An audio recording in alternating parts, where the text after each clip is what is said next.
할렐루야.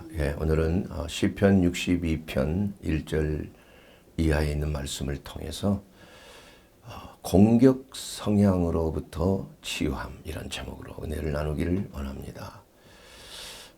참 몇 년 전의 일인데 그런 일들이 참 비일비재합니다. 우리 30세 정도 되는 그 여성이 길을 가다가 막 운동을 하고 이제 나오는 그 할아버지를 만났어요.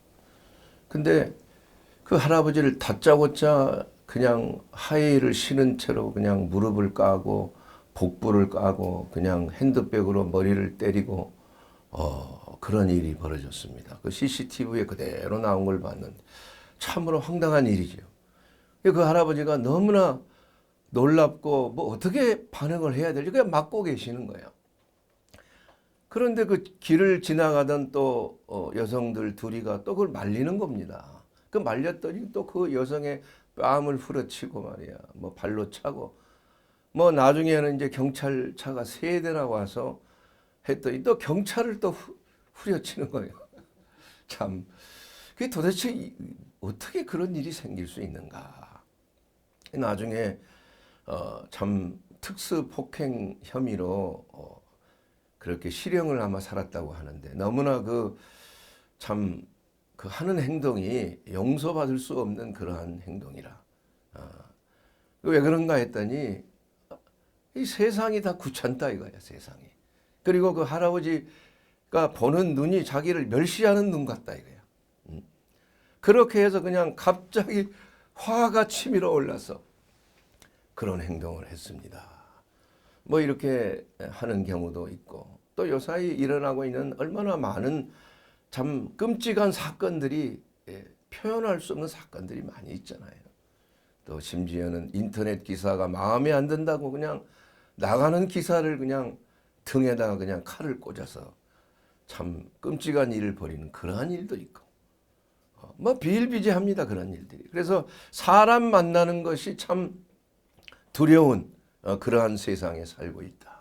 우리가 그리스도인으로서 세상 사람들이 다 원하는 이에는 이로 내가 나에게 해를 입혔으면 너도 나에게 해를 받아야 된다 하는 그러한 인과응보의 법칙에 따라서 우리 그리스도인은 살아야 되는 것인가? 아니면 성경적인 어떤 다른 아주 방법이 있는 것인가? 여기에 대해서 우리가 좀 말씀을 나누기를 원하는 것입니다. 우리가 말씀에 대해서 자세하게 우리가 설명하기 이전에 우리가 이 요셉이라는 사람을 한번 저는 생각을 해봤습니다. 사실 요셉이 성경에 나온 인물 중에서 가장 예수님을 가장 흡사하게 닮은 인물이다. 저는 그렇게 생각을 합니다. 왜 그렇습니까? 요셉은 어려서부터 애매하게 형들로부터 참 질투를 많이 받았잖아요. 왜냐하면 그 요셉의 아버지 야곱이 특별히 요셉을 사랑했어요. 편애를 했다 이거. 형들이 보기에는. 그런데 좀 이해가 되는 게 요셉이 왜 이렇게 사랑을 받았는가? 그러면 요셉의 어머니가 누구입니까? 라헬 아니에요, 라헬. 라헬이 얼마나 야곱이 사랑하는 아내였어요. 그 라헬을 차지하기 위해서 뭐 14년인가를 삼촌에게 속아서 말이에요. 열심히 일해서 결국은 차지했잖아요. 그래서 요셉을 낳은 거예요. 그런데 요셉을 낳고 나서 얼마 있다가 또 동생 베냐민을 낳았어요. 근데 베냐민을 낳다가 그냥 라헬이 죽고 말았어요. 그래서 거기에 따르는 그 요셉이 얼마나 상심했을까. 어린 나이에 어머니를 여의고 또 사랑했던 그 아내를 닮은 그 요셉을 바라보면서 연민의 정이 있었을 것이다. 저는 그렇게 생각을 하는 거예요. 그렇게 해서 다른 자식들보다도 유난히 좀 요셉을 이렇게 마음 아파했던 게 아닌가. 이렇게 생각을. 그래서 그 요셉은 결국은 형의 질투를 받아서 참 여러분 잘 아시다시피 그 애굽의 노예로 팔려가는 그 사연이 있었지 않습니까? 참 그 어린 나이에 17세, 18세 되는 어린 나이에 애굽의 노예로 팔려가. 그 애굽의 노예로 팔려가서 보데발이라고 하는 그 경호원, 바로의 그 경호실에 근무하는 보디발의 그 집에 그냥 집사로 들어가는 거예요. 그냥 그 섬기는 자로서. 예. 그런데 거기에서 또 그 보디발의 아내가 그 요셉을 갖다가 그냥 어떻게든지 그 차지하려고 성적인 욕망, 그렇게 해서 유혹을 하지만은 요셉은 하나님이 보는 데서 내가 어찌 범죄할 수 있겠느냐. 당신의 남편 보디발 그분이 당신 외에는 모든 걸 맡겼지만 당신은 내가 손을 댈 수가 없는 사람이지 않느냐. 더군다나 하나님 앞에서 내가 어떻게 범죄하겠. 그리고 도망을 갔잖아요. 근데 그것이 이제 발각이 되니까 오히려 그 죄를 뒤집어 씌운 거예요. 성폭행범으로. 뭐 우리나라에도 그런 일이 종종 있잖아요. 성폭행범이요. 그렇게 해서 애굽에 또 감옥살이를 하죠. 또 감옥살이를 하다가 그 애굽이 그 얼마나 요셉이 또 신령해서 그 중에 있는 술관원, 뭐 술장관, 또 뭐 떡장관 이런 그런 장관들이 있는 모양이에요. 그 장관이 꿈을 꾼 것을 또 잘 해석을 해줘서 그 꿈이 정확하게 맞은 거예요. 그래서 술장관이 나가면은 내가 이제 너 꿈대로 됐으니까 내가 나가면 내가 너를 반드시 석방을 시켜주겠다. 이렇게 약속을 하고 갔는데 그냥 잊어버렸어요. 내가 보기엔 잊어버린 게 아니고 그냥 입을 싹 닦아버린 것 같아. 귀찮고 하니까. 그거 잊어버리겠습니까? 그걸? 그리고 나서 2년 동안이나 더 감옥살이를 해야 되는 큰 참담한 그래서 애굽에서 13년이란 세월 동안을 고통을 겪었잖아요. 그리고 나서 하나님께서는 그 바로의 마음에 요셉을 들게 해서 나중에는 총리 대신까지 되어서 모든 나라의 국관을 요셉에게 다 맡겨버리는 일. 그리고 나서 하나님의 섭리 가운데 또 기근이 왔고 또 기근 가운데 그 야곱과 그 11 형제가 살고 있는 그곳에 기근이 나서 그 사람들이 먹을 것을 찾아서 애굽으로 내려왔을 때 그 형들을 다 보살폈잖아요. 처음에는 모르게 다 먹을 거 주고 또 아버지도 모시게 하고 또 베냐민 자기의 같은 어머니를 가진 그 베냐민을 얼마나 사랑했습니까? 베냐민을 안 데리고 온 거에 대해서 얼마나 마음 아파했어요. 그렇게 해서 베냐민을 데리고 오게끔 했을 때 황금 통곡을 하고 울고 결국은 자기 자신이 요셉이란 것을 형들에게 드러냈을 때 형이 얼마나 놀랬겠어요. 예? 그래서 그냥 그 죽음의 위협을 느꼈을 때에 요셉은 창세기 45장 5절에 뭐라고 말씀했어요? 당신들이 나를 이곳에 팔았다고 해서 근심하지 마소서. 한탄하지 마소서. 하나님의 생명을 구원하시려고 나를 당신들보다 먼저 보내셨나이다. 이 요셉이란 사람은 그 마음속에 얼마나 형들에 대한 원한과 분노가 있었겠지 않습니까? 사람이라면. 그러나 요셉은 이러한 분노와 모든 억울함을 다 하나님의 뭐로 돌렸어요? 섭리로 돌렸다 이거야. 하나님께서 이러한 것들을 허락한 것도 당신들의 잘못이 아니고 하나님의 섭리 가운데 모든 것이 이루어졌다는 그 사실을 다 하나님께 돌림으로 모든 것이 합력하여 선을 이루셨다. 예. 그러니 너무 걱정하지 마시라고 그렇게 해서 아버지도 모시고 형들도 모시고 동생과 함께 그 애굽에서 정말 아름답게 잘 살았지 않습니까? 여러분 이 사도 바울은 예수님에 대해서 뭐라고 말씀하고 있습니까? 고린도후서 1장 19절에 우리 곧 실로아노와 디모데로 말미암아 너희 가운데 전파된 하나님의 아들 예수 그리스도는 누구시냐? 바로 예하고 아니라함이 되지 아니하셨으니 그에게는 예만 있느니라. 예수님은 노라는 게 없어요. 하나님 앞에 모든 걸 그저 예스, 아멘. 바로 예수님의 행적에 죽기까지 말 한마디 아니하고 순종하심. 모든 것을 하나님께 선악간에 다 맡겨버려. 불평과 원망이 없는 분이에요. 이와 같은 분이 또 제가 존경하는 그 독일의 영성가인 바실레아 슈링크라고 하는 그런 분이 계세요. 그분은 그 별명이 뭐예요? 그분의 묘비에 예와 아멘의 사람이라고 써 있어요. 그분 일생 동안 무슨 일을 했느냐? 그분은 심리학 박사입니다. 그 다름슈타트에 참 기독교 마리아 자매회라는 그런 수도원을 그 개신교 수도원을 지어놓고 일생 동안을 거기서 헌신을. 그리고 하는 일이 뭐냐? 중보기도 하는 거예요. 중보기도. 그가 했던 것 중에 가장 중요한 것이 이 독일에 대한 자기 조국인 독일이 범죄한 것에 대해서 철저하게 회개해요. 하나님의 눈동자인 이스라엘 유대인들 600만 명을 독일인들이 죽였잖아요. 히틀러와. 거기에 대한 그 자책감. 그래서 나치의 한거에서 이리저리 피신해 다녔지만은 우리나라 독일이 그 범죄한 것, 그 사람들 죽인 사람이 누구냐 말이에요. 하나님의 눈동자라고 하는 이스라엘 유대인 백성들 아니겠느냐. 우리는 너무나 큰 범죄를 했습니다. 이렇게 해서 일생 동안 회개와 통회의 시간을 가지면서 자기 또 따르는 자매들에게 그 복음을 전하고, 지금도 그 다름슈타트에 가면은 마리아 자매라는 그러한 수도원이 있어요. 거기에 사람들이 가면은 그냥 회개의 감동이 물결친다고 해요. 그분의 삶.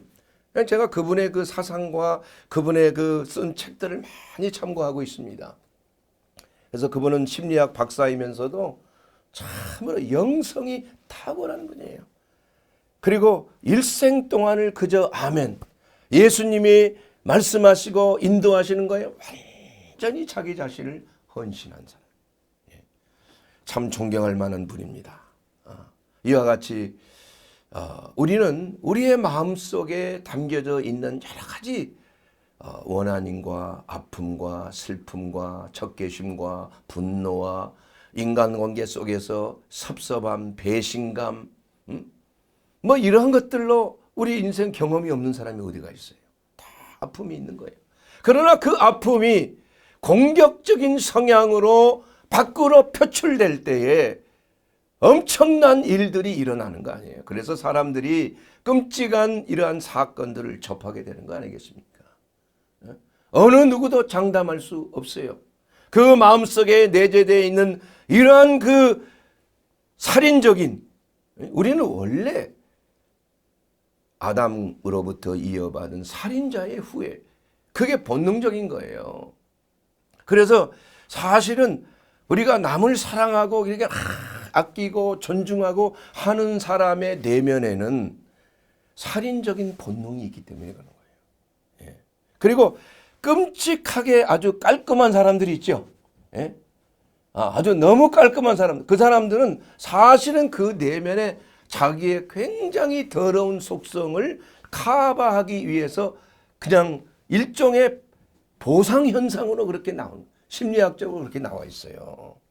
유머의 달인들도 사실은 사람을 기쁘게 하는 것이 자기 내면에 있는 이러한 죄성에 대한 것을 일종의 유머를 통해서 양심의 가책을 이렇게 무마하는 것이다. 이렇게 심리학자들은 말하고 있는 것입니다. 이만큼 우리의 그 마음은 부패되어 있는 것. 사람의 마음만큼 부패된 것이 없는 것이에요.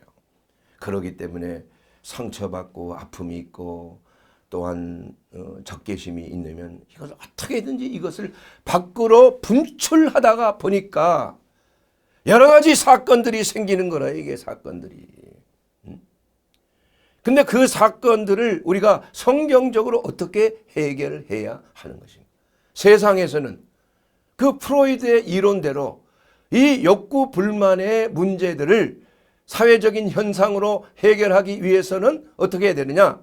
욕구를 충족시키면 된다, 이게 충족.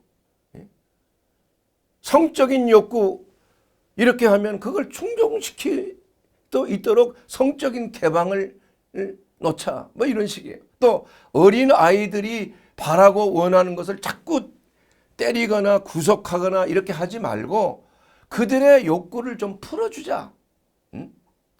그렇게 하다가 보니까 모든 훈육과 권위적인 이러한 가르침으로부터 완전히 반대 방향으로 가는 거예요. 이것이 바로 현대 사회에 흐르고 있는 세상적인 흐름이 뭐냐? 바로 포스트 모더니즘이라고 하는 것입니다. 여러분, 포스트 모더니즘이 바로 세속화된 사람들 가운데 가장 대표적인 흐름이에요. 그것은 단 한마디로 말하면 모든 생각의 구조를 해체시키는 거예요. 전통을 해체시키고 권위를 해체시키고 또 모든 사고의 그 구성을 해체시키는 겁니다. 예를 들자면 지금까지 우리는 남자와 여자 뭐 이렇게 구분을 해서 있는데 그것도 해체시키잖아요. 그리고 이 모든 것들을 이제는 어떠한 교조주의적인 하나님의 권위로부터 성경을 보는 눈도 우리가 성경 말씀에 순종하는 거 이거 왜 필요하냐 이거야. 그 사람이 생각하기에 성경을 자기 나름대로 해석해서 자기의 어떤 주관적인 면에서 성경을 해석을 해야지 왜 그러한 계명에 억눌려서 자유함을 누리지 못하느냐.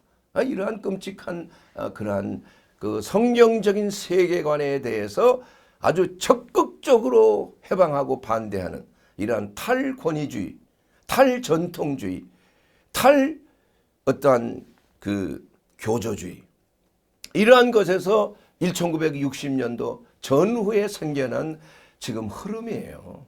참으로 이 욕구 불만 해소한다는 그 자체가 우리가 세속적인 눈으로 하다가 보면은 악순환의 고리를 가지지 않을 수가 없어요. 내 욕구를 만족시키기 위해서 다른 사람의 욕구를 뺏는 거예요. 그럼 그 사람도 자기가 뺏긴 욕구를 또다시 욕구를 만족시키기 위해서 끊임없는 이러한 적자 생존의 악순환 속에서 그야말로 지옥처럼 변하는 거예요. 지옥처럼. 절대주의적인 진리가 이제는 상대적인 진리. 진리라는 건 나의 주관점인 진리지 무슨 진리가 절대적이냐. 예수님이 그 뭐 절대적인 하나님이냐. 이런 식으로 예수님을 역사적인 예수님 뭐 전해진 예수님 이걸 갈라버린 사람 중에 한 사람이 바로 시바이처 박사예요. 여러분 시바이처 박사 얼마나 존경합니까? 그러나 실제로는 그 사람은 자유주의 신학의 기수라 이거야. 성경의 권위를 갖다가 회파해버린 거예요. 모든 것을 인본주의로 가는 것입니다. 성춘향이라고 하는 이러한 소설을 여러분 성춘향과 이도령과의 그 사랑의 얘기 아닙니까? 그런데 이것을 달리 해석하는 거예요. 예를 들자면 이것은 변사토라고 하는 이러한 그 권위주의적인 악당으로부터 해방받기 위해서 민초들의 반란이다. 이렇게 해석을 한다. 이 얼마나 참 엄청난 결과를 가져옵니까? 그러니까 이 성경 해석도 자기 마음대로 해석해버린 거예요. 그러다가 보니까 성경의 권위가 완전히 떨어져 버려요. 그래서 이 현대 서구 사회에서 성경적인 세계관과 인본주의적인 세계관이 양립하고 있는 거예요. 이것이 부딪히고 있는 거예요. 자, 여러분 선택이 필요한 것입니다. 절충이라는 게 없는 것이에요. 여러분 공격적 성향의 치유 이것은 인간의 욕구를 우리가 여러 가지로 해소하는 방법이 있는데 우리가 프로이드적인 이러한 사고 속에서 내 욕구를 분출하는 그러한 세 가지의 길을 선택하는 길이 있어요. 세속적으로 보면. 첫째는 뭐냐?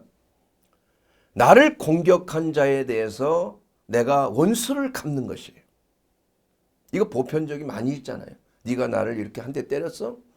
내가 가만히 있을 줄 아냐? 내가 너에게 2대를 때릴 거야. 그렇게 해서 공격하는 거예요. 근데 그 공격하는 것이 뭐 말로도 공격하고 또한 뭐 행동으로도 공격하고 또 모함으로도 공격하고 어떻게든지 그 사람을 쓰러뜨리고 괴롭힘을 줌으로 하고 경제적인 손실을 주기도 하고 이러한 것으로 인해서 그 사람에 대한 공격을 집중하는 거예요. 이러한 것을 통하여 결국은 전쟁의 불길로 갈 수밖에 없는 것입니다. 두 번째로는 뭐냐? 나를 공격한 자를 직접으로는 공격하지 못해. 그러나 그것을 제3자에게 행하는 거예요. 이게 얼마나 비겁한가 행동입니다. 직장에서 상사에게 당한 어떤 굴욕이라든지 이런 것을 집에 와서 마누라에게, 아내에게, 또 자녀에게 이렇게 화풀이를 하는 거예요. 예? 또 애꿎게 그 강아지 그냥 발로 차버린다든지 말이야. 예? 심지어는 그냥 뭐 던져버리고 말이야. 아파트에서. 그런 일이 가끔 있잖아요. 이 사실은 자기 자신의 분풀이에요. 욕구 불만에 대해서, 억울함에 대해서 스스로 문제를 다른 제3자의 생명을 해야 하는 길로 간다 이겁니다. 이런 것들이 사회적인 문제지요. 근데 세 번째 것은 더 무섭습니다. 그것은 내가 당한 것을 사람에게, 나에게 공격한 사람이나 또 제3자에게 하는 것이 아니라 바로 나에게 공격을 하는 거예요. 스스로 공격하는 거예요. 자기 자신을 공격하는 거예요. 우리 그리스도인들 가운데 이런 사람들이 많아요. 차마 남에게 어떠한 뭐 욕을 하거나 뭐 해코지하거나 뭐 이런 분풀이나 이런 걸 못한다고 생각을 하니까 자기 자신을 자학하는 겁니다. 자학해요. 그래서 결과는 뭐가 나타나느냐? 갑자기 설사가 나고 그냥 뭐 변비가 생기고 또 자가면역성 갑상선 질환들, 또 류마티스 질환들, 홍방성 낭창 이러한 질환들이 생기는 거예요. 이 자율신경이 그냥 균형을 상실하고 그 스트레스를 얼마나 많이 받아요. 차라리 그냥 남에게 전가시키고 그냥 화풀이를 해버리면 그 사람은 병에 안 들지만 다른 사람이 병이 드는 거예요. 그러나 자기 자신을 향하여 이렇게 화풀이를 하는 사람은 자기를 자학하는 것이 되기 때문에 반드시 스스로 망하는 길로 가는 병이 드는 거예요. 병이. 얼마나 그런 사람. 우리나라 민족이 사실은 이러한 화병의 민족 아니야. 화병. 그래서 이 국제질병분류에 화, HWA, 평, PYONG 이런 F질환의 병명이 들어있어요. 근데 여기에 뭐라고 되어 있냐면 이건 코리안에게 나타난 희한한 증상. 가슴이 막 아리고 막 답답하고 뭐 어찌할 줄 모르는 이러한 것으로 묘사를 하고 실제로 그 병명이 나와 있어요. 우리 한국 사람이 그런 사람들이 너무나 많아. 표현을 뭐 억압된 사람들. 지금은 이제 뭐 그런 것이 좀 많이 좀 개선이 됐다고 하지만은 그러나 이런 걸로 인해서 얼마나 많은 가정이 파괴되고 과거에는 이혼이 없었잖아요. 거의. 그냥 사는 거에 참고. 그러니까 화병에 걸리는 거 아니에요. 사람이. 지금은 그런 병은 안 걸려도 그냥 가정이 파괴되는 경우. 이혼율이 얼마나 높아요. 우리가 그리스도 안에서 이러한 세속적인 방법을 통해서 우리가 분풀이를 한다면, 욕망을 분출한다면 내 자신은 살 줄은 모르지만 그러나 이웃이 파괴되는 것이에요. 그 사회가 파괴되는 것이에요. 나라가 불안정하게 되는 것이에요. 그로 인하여서 스스로도 결국은 짐을 지게 된다는 사실을 알아야 돼요. 얼마나 많은 병들이 저는 일반적으로 진료를 하면서 수많은 사람들에게 병을 치료를 하고 있는 내과 의사지만은 그러나 그들이 말하고 있는 그 내면 깊숙이에는 가정의 문제, 직장의 문제, 자녀의 문제, 경제적인 문제, 또 대인관계의 문제 이러한 것들로 인하여서 많은 괴로움이 있는 겁니다. 그래서 우리 한국의 자살률이 세계에서 제일 높잖아요. 우리 한국 40대 그 남성들의 그 급사율이 세계 넘버원 아닙니까? 이혼율 세계에서 둘째가 라면 서러운 거 아니에요? 그렇기 때문에 이 우리나라의 그 사회가 이러한 그 욕구 불만이 너무나 많은 사회예요. 왜냐하면 급속도로 경제적인 발달이 있는데 이 정신적인 그러한 성숙도라든지 정신적인 피해가 해결이 안 되는 거예요. 그러므로 인해서 사회적인 현상으로 이러한 범죄율, 또 분노 범죄, 이러한 것들이 갑자기 상승하는 거죠. 지난번에도 말씀드렸지만 그 젊은 여성들, 20대 여성들의 그 자살률이 5배가 늘었어요. 5년 사이에. 통계적으로 나왔는데 깜짝 놀랐습니다. 특히 코로나가 생기고 나서 왜 그 여성들이, 왜 젊은 여성들이 왜 그렇게 고민을 많이 할까? 왜 그렇게 참 자기 자신을 해야 할까?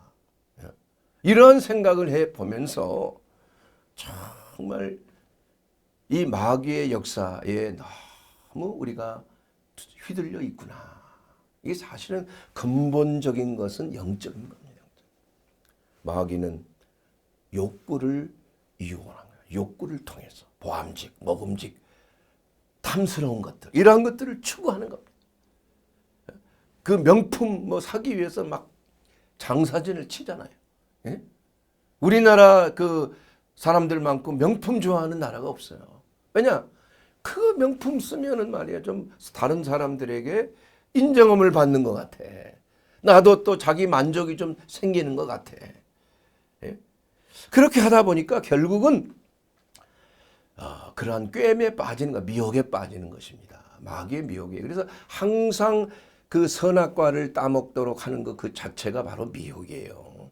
꿰매요, 처음에. 그 다음에 괴롭힘을 당하는 것이죠. 그걸로 인해서 경제적인 어려움을 당하고, 직장에서 어려움을 당하고, 그걸 무마시키기 위해서 거짓말하게 되고, 그 신체적인 고통이 생기고, 정신적인 고통, 육체적인 고통, 영적인 고통, 용서받을 수 없는 그러한 죄성에 사로잡히게 되고 만다 이겁니다. 그러면 마귀가 가만히 있습니까? 강제적으로 그 사람을 꿰는 거예요. 코를 꿰서 명령하기 시작하는 거예요. 그리고 나서는 노예 생활이 되는 거, 빠져나올 수가 없어요. 네? 그리고 나서는 중독 현상으로 들어가는 것입니다. 그래서 뭐 쇼핑 중독, 뭐 게임 중독, 인터넷 중독, 뭐 성 중독, 거짓말 중독, 이 중독 현상들이 그냥, 중독이 뭐예요? 자기 힘으로는 헤어나올 수가 없어요.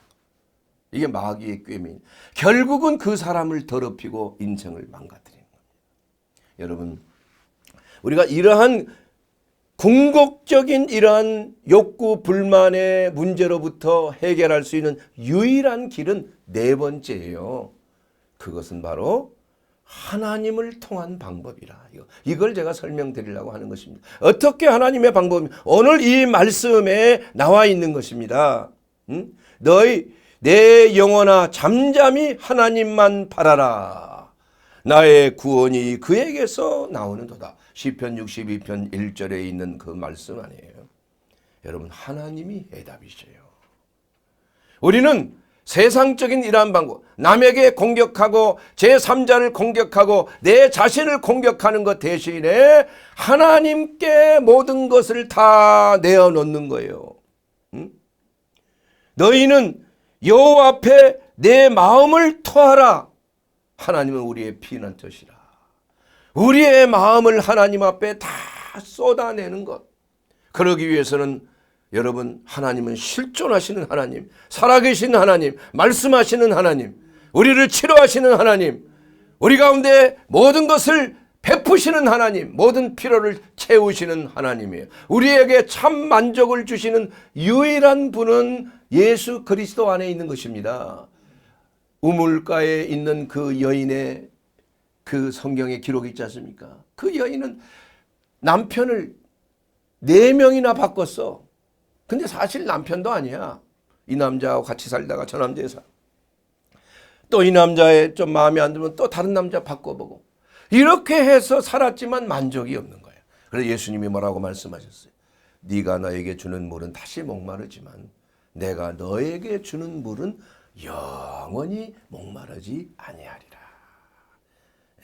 바로 예수님 안에서만 우리는 진정한 이 영혼의 가람, 이 육체의 피로, 이 모든 것들을 우리는 해결할 수가 있다는 것이에요.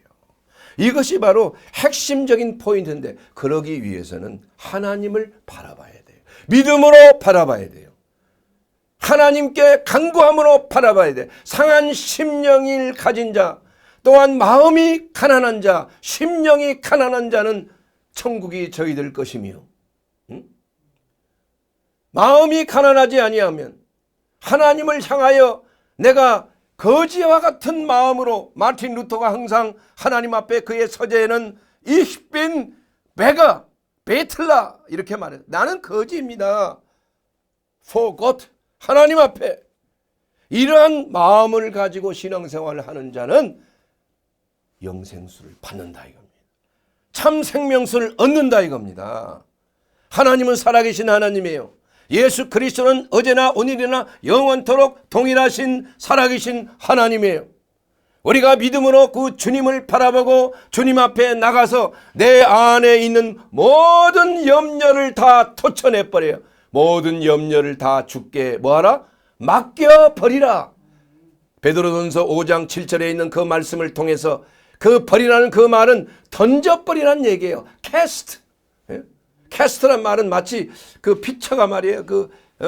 포수에게 볼을 던지듯이 그냥 꽉 던지는. 여러분 안에 있는 모든 불만족과 염려와 근심과 걱정과 두려움과 이 모든 걱정거리를 다 주님 앞에 던져버리는 얘기예요. 내어놓으란 얘기예요. 너희는 여호와 앞에 내 마음을 토하라. 하나님은 우리의 피난처시로다. 시편 62편 7절 8절에 있는 그 말씀 아니겠습니까 여러분? 그러므로 우리의 마음에 있는 것을 다 토한 후에 우리는 두 번째로 어떻게 하느냐? 모든 것을 하나님께, 하나님의 섭리 가운데 감사하라는 거예요. 요셉이 그랬지 않습니까? 형들이여 두려워하지 마세요. 당신들이 나를 노예로 판 것은 하나님께서 우리에게 생명을 주시기 위함이니 여러분 걱정하지 마세요. 하나님이 하신 것입니다.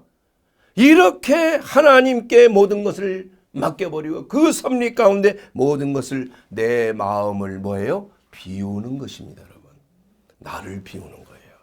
이것이 바로 성경적인 나의 안에 있는 공격적인 성향을 치료하는 길이라 이거예요. 여러분 먼저 하나님 바라보고 그 다음에 하나님께 여러분의 마음속에 있는 모든 분노를 사람에게 토쳐내지 말고, 삼자에게 토쳐내지 말고, 애꿎은 강아지에게 토쳐내지 말고 하나님께 토쳐내요. 하나님은 그걸 위해서 모든 수고하고 무거운 짐진 자들아 다 내게로 오라. 내가 너희를 쉬게 하리라. 말씀. 여러분 믿습니까? 그걸 믿는다면은 여러분 그렇게 하세요. 여러분 마음이 괴로우세요? 답답합니까? 한번 기도로 쏟아내세요. 섭섭한 거 다 쏟아내세요. 하나님 앞에 미워하고 용서치 못하는 마음 이런 거 다 하나님 앞에 쏟아내세요. 그렇다고 무슨 고발하는 그런 마귀가 고발하듯이 하나님 저 사람이 내게 이런 죄를 범했습니다. 하나님 저주 내려주세요. 이런 기도하는 얘기가 아니에요. 그건 토쳐내는 것이에요. 저주의 기도지요. 그럼 그 저주가 자기한테로 돌아오는 거예요. 그건요. 하나님은 그런 기도를 받지 아니하십니다. 그러나 우리가 하나님 앞에 내 마음속에 있는 것들을 다 비워내고 나면은 그 후에 어떤 역사가 있느냐? 바로 비워진 마음에 하나님의 성령이 폭포수같이 내게 쏟아져 내려오는 거야. 그래서 그리스도의 마음으로 변화를 받는 것입니다. 첫째는 비워져야 돼요. 독을 먹은 사람 병원에 와서 위세척을 받듯이 내 마음속에 있는 모든 오물들을 다 비워내야 돼요. 여러분 그렇게 하시겠어요? 우리는 어느 누구도 다 마음속에 응어리인 게 많은 사람들이야. 특히 한국 사람들의 그 정문화. 우리는 정적인 민족이잖아요. 그래서 좀 상처가 많아 우리들은. 그리고 마음이 참 이렇게 막 감정이 좀 이렇게 풍부한 민족이에요. 우리나라 민족. 그래서 한번 신바람이 나면 막 그냥 뭐 일사불란하게 안 될 것이 없는 나라인데 한 번 또 꺾어지면 그냥 낙심하고 좌절하고 원망하고 불평하고 이래서 서로 싸움이 많고 서로 갈라지고 분열과 시기와衝突가 많은 민족이에요. 이 문제를 해결할 수 있는 유일한 길이 뭐냐? 바로 예수 믿는 길입니다. 이 문제를 해결할 수 있는 유일한 길은 민족의 복음화의 길이에요. 우리는 만세전부터 택전된 하나님의 제사장 민족이라. 그렇기 때문에 우리 하나님께서 정말 기독교 역사상 볼 수 없는 영적 부흥이 바로 우리 대한민국에 일어났지 않습니까? 왜 하나님께서 그랬어요? 우리 민족을 사랑하시기 때문이에요. 마지막 때 유대인이 이제는 회개할 그 전에 우리 대한민국 한 민족이 복음화되어서 제사장 나라로서 전 세계에 그리스도의 증인된 삶을 살도록 우리 하나님께서 이렇게 우리 민족에게 복음을 내려 주셨다 이겁니다. 그렇기 때문에 우리 마지막으로 해야 될 건 뭐냐? 원수를 갚지 말라. 이것은 바로 부메랑 치유 효과라는 거. 부메랑. 여러분 부메랑 던져보셨습니까? 부메랑 이게 던지면은 누구에게로 돌아옵니까? 자기 자신에게로 돌아오는 거예요. 원수가 나를 공격하면 내가 맞아버리면 나만 손해야. 근데 맞는 게 아니라 반항하는 것이 아니라 나를 통과시키라 이거. 통과시키라. 예? 그러면 대항하지 말라 이게요. 악을 악으로 대하지 말라 이거예요. 악을 선으로 대하라 이겁니다. 예? 원수 갚지 말라. 원수 갚는 것은 내가 있으니 내가 갚으리라. 여러분 원수 갚는 것은 하나님께 있어요. 여러분이 갚으면 큰일 나는 거예요. 더 이상 하나님의 은혜가 없는 것입니다. 히브리서 10장 30절에 있는 그 말씀이 바로 원수 갚는 것이 내게 있으니 내가 갚으리라 그랬어요. 상대방이 나를 공격하고 나를 힘들게 하고 나를 어렵게 할지라도 나는 거기에 대해서 분노하지 아니하고 나는 거기에 대해서 화내지 아니하고 나는 거기에 대해서 대적하지 아니하리라. 왜냐? 내가 바보가 아니에요. 하나님을 바라보는 것입니다. 하나님이 모든 것을 판단하시고 하나님이 모든 것을 갚아주시는 거예요. 그렇기 때문에 내가 해야 될 것은 내 안에 있는 모든 염려와 슬픔과 원한과 또한 아픔과 상처를 예수님께 맡기는 겁니다. 이것이 용서하는 마음이에요. 용서하는 마음이 내 마음을 변화시키는 게 아닙니다. 여러분 그렇게 안 돼요. 여러분이 용서치 못한 마음이 있으면 그 마음을 예수님께 다 맡겨버리라 이거야. 아멘이죠? 그러면 여러분의 마음이 비워져서 하나님의 은혜가 임하는 거야. 그리고 나서 그 원수에 대한 것은 하나님이 갚으시는 거야. 그러므로 원수를 위하여서 저분 그냥 망하게 해주시오 이렇게 하지 말고 복을 주세요. 내게 이러한 상처를 줬으나 하나님 복으로 갚아주시옵소서. 이렇게 하고 하나님께 모든 걸 아뢰고 내 안에 있는 모든 것들을 다 터쳐내버릴 때 내 마음은 예수님의 마음, 긍휼과 자비의 마음, 잔잔하고 평안한 그야말로 시오페, 헬라어로 평안한 마음으로 예수님은 대항하지 아니하신 것입니다. 그래서 하나님께서는 예수 그리스도를 모든 이름 앞에 뛰어나게 하셨어요. 모든 이름이 예수 그리스도의 이름 앞에 무릎을 꿇게 하여 주신 줄 믿습니다. 그러므로 사랑하는 여러분, 여러분의 마음에 화가 납니까? 분노가 있습니까? 여러분 그 분노를 하나님께 맡기세요. 터쳐내시기 바랍니다.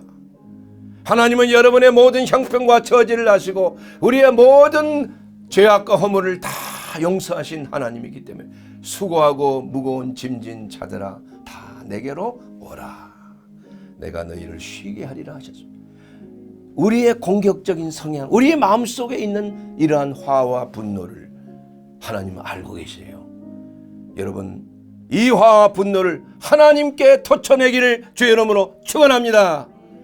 그리고 나서 놀라운 치유와 회복이 있고 원수까지도 사랑하는 마음으로 변화가 될 것입니다.